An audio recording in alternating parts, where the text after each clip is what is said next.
क्या आपके साथ कभी ऐसा हुआ कि आप किसी नई जगह पर गए हो और आपको लगे कि आप पहले भी आए हो, पर ये याद नहीं आता कि आप कब आए हो?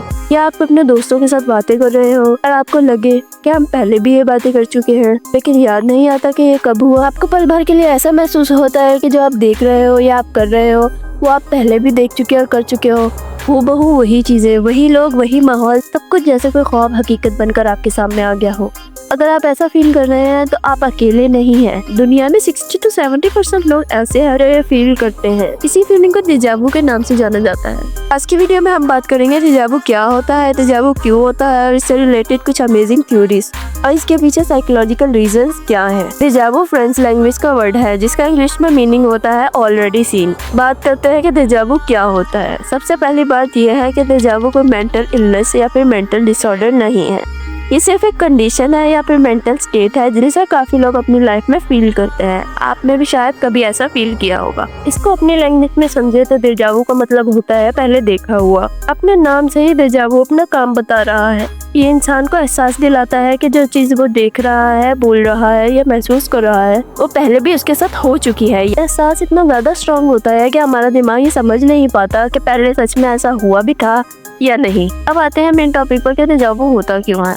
इसको समझने के लिए बहुत सारी थ्योरीज का सहारा लिया गया है, जिसमें कुछ थ्योरीज का तो कोई सेंस ही नहीं बनता, जैसा कि पुनर्जन्म। कुछ लोगों का मानना यह है कि डेजावू में जो फीलिंग आती है वो हमारे पिछले जन्म की यादें होती हैं, जो अचानक हमारे सबकॉन्शियस माइंड में आ जाती हैं। तो लोगों का मानना यह होता है कि इंसान मरने के बाद दोबारा जिंदा होता है और उसके पिछले जन्म की यादें उसके माइंड के एक हिस्से में जमा रहती हैं, जो डेजावू के रूप में बाहर आ जाती हैं। जबकि साइंटिफिकली और साइकोलॉजिकली इस थ्योरी का कोई सेंस ही नहीं है। डेजावू होने के पीछे एक और थ्योरी जो मानी जाती है वो है ड्रीम बेस्ड थ्योरी। इस थ्योरी के मुताबिक डेजावू होने का रीजन है हमारे ख्वाब। मान लीजिए कि आप सोने से पहले सोच रहे हैं कि आप अपनी फैमिली के साथ घूमने जाएंगे और हो सकता है ये आपके ख्वाब में भी आ जाए।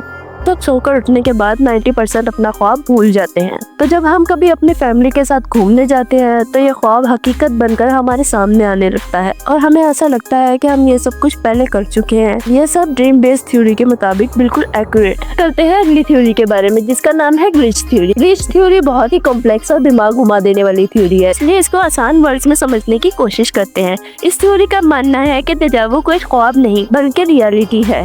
और एल्बर्ट आइंस्टाइन ने कहा था टाइम इज एन इल्यूजन। इस बात का डीप मीनिंग तो कुछ और था, लेकिन इस थ्योरी में इस तरह लिया जाता है कि टाइम जैसा कुछ नहीं होता। टाइम सिर्फ एक इल्यूजन है जिसे इंसान की लाइफ को आसान बनाने के लिए इस्तेमाल किया जाता है। इस थ्योरी में कहा जाता है कि असल में हम अपने पास्ट, प्रेजेंट और फ्यूचर तीनों को इकट्ठे जी रहे होते हैं। इसलिए जब डेजावू का एहसास हमें होता है तो हमें ऐसा लगता है कि हम ये सब पहले भी जी चुके हैं। इसका मतलब ही गड़बड़ है, यानी ये गड़बड़ कभी हमें अपने पास्ट से जोड़ देती है या कभी अपने फ्यूचर से। इस थ्योरी के अलावा और भी बहुत सारे रीजन दिए गए हैं, यानी कुछ लोग इसे पैरेलल यूनिवर्स से जोड़ देते हैं, वहीं कुछ लोग इसे पैरानॉर्मल एक्टिविटी यानी जिन भूतों से जोड़ देते हैं। आते हैं उस थ्योरी पर जो साइकोलॉजी में डेजावू होने का रीजन समझाती है। ड्रीम बेस्ड थ्योरी भी साइकोलॉजी के पॉइंट ऑफ व्यू से कुछ हद तक ठीक थी, लेकिन यहाँ हम बात कर रहे हैं psychology behind déjà vu. According to the latest theory of déjà vu हमारे कॉन्शियस और सबकॉन्शियस माइंड से कनेक्टेड है। हमारे कॉन्शियस और सबकॉन्शियस माइंड के दरमियान में एक लेयर होती है, एक बिल्कुल पतली लेयर। जब हमारा कॉन्शियस माइंड एक्टिव होता है तो हमारा सबकॉन्शियस माइंड रिएक्टिव होता है। डेजावू एक ऐसा मोमेंट है जिसमें एक ऐसी रेयर कंडीशन पैदा होती है जिसमें हमारा सबकॉन्शियस माइंड और कॉन्शियस माइंड दोनों इकट्ठे एक्टिव रह जाते हैं। ये कंडीशन एक ऐसा लम्हा पैदा करती है जिसमें हमें लगता है कि हमें ये सब कुछ देखा हुआ है, ये लम्हा हमने पहले जिया हुआ है। ऐसी सिचुएशन में हमारा माइंड कंफ्यूज हो जाता है और ये पता नहीं कर पाता कि जो हम देख रहे हैं या जो भी हम सोच रहे हैं वो रियलिटी है या ख्वाब। ये फीलिंग हमें अजीब सा एहसास देकर चली जाती है। तो ये थी रियलिटी बिहाइंड डेजावू। अगर आपको इन्फॉर्मेशन अच्छी लगी तो कमेंट करके हमसे अपना एक्सपीरियंस जरूर शेयर करें।